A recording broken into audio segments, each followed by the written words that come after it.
Shabbat Shalom, nous sommes Parashat Vayhi et vous savez que c'est dans cette paracha que Yaakov va devoir bénir ses petits-enfants, Ephraim et Manassé. Yosef était très heureux que le grand-père est venu en Égypte et il va bénir les petits-enfants et il les a amenés comme ça, la main droite et la main gauche en face de Yaakov Avinu pour qu'il mette sa main droite sur Ménaché et sa main gauche sur Ephraim. Et finalement, Yaakov Avinu a permuté ses mains. Finalement, la question qui se pose est tout d'abord, pourquoi Yosef Hatzadik a amené les deux enfants à bénir en même temps? Quand un rabbin bénit quelqu'un, même s'il y a plusieurs personnes, on les bénit un après l'autre. Pourquoi les a amenés ensemble? Tout simplement, Yosef Hatzadik ne veut pas que se refasse chez lui ce qu'il a subi, la désunion.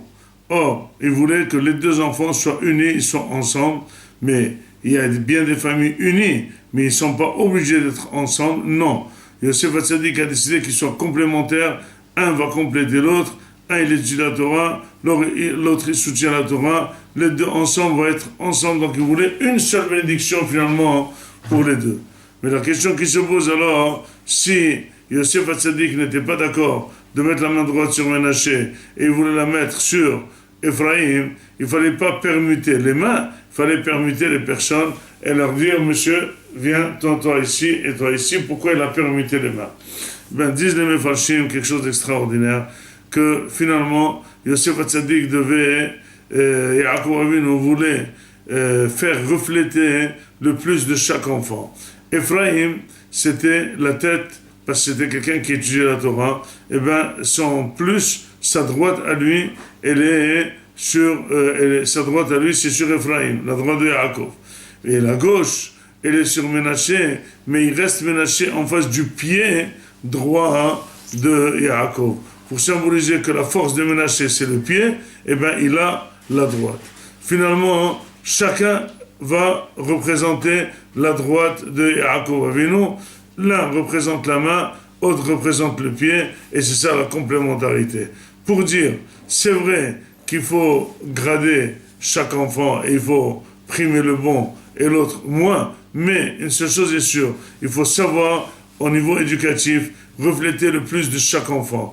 On ne peut pas décider et réclamer quelque chose qu'on veut de l'enfant. On veut qu'il soit un matheux, on veut qu'il soit un gaon, on veut qu'il soit extraordinaire. Il n'y arrive pas. Finalement, on fait que l'écraser. Et tu vois, tu n'arrives pas, tu as une mauvaise note, tu ne travailles pas, tu es nul. Non, il faut toujours, en même temps qu'on lui montre quel est le bon chemin, en même temps refléter ses propres possibilités. Jusqu'où il peut arriver, développer ses possibilités. On ne peut pas fixer à quelqu'un le but où il doit arriver, on doit lui fixer les modalités de développer ses propres forces. C'est pour ça que Yaakov Avinu a très bien compris qu'Ephraim était mieux que Ménaché, mais c'est pas pour autant que Ménaché devait être abandonné, non. Il l'a laissé au moins sur le côté droit, au niveau du pied, pour dire voilà, vous êtes complémentaires, vous êtes ensemble, et c'est pour ça que dit le Yonatan ben Oziel, Yesimcha Elokim ke Ephraim et Kimnaché. Il dit que le jour du Brit Mila, dit le Yonatan ben Oziel, on bénit les enfants